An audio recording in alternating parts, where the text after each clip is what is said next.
So Florence Nightingale plays a large role in Raymie Nightingale because Raymie Clark is given a copy of a biography of Florence Nightingale called Florence Nightingale, The Bright and Shining Path, by her school librarian, who says that maybe it would be a good idea for her to read some nonfiction because she's a very big fiction reader.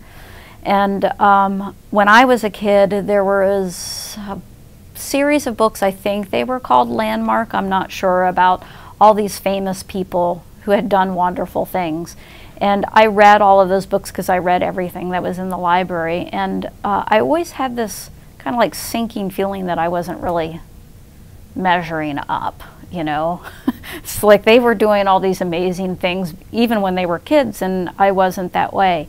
And so Raymie carries that Florence Nightingale book around, and it starts to have a deeper meaning for her, not only in this thing about doing good deeds, but also in seeing who you are and what you're capable of when you didn't. Raymie finds out that she's capable of doing incredible things, and she never would have anticipated that, and Florence Nightingale comes to represent a lot of that.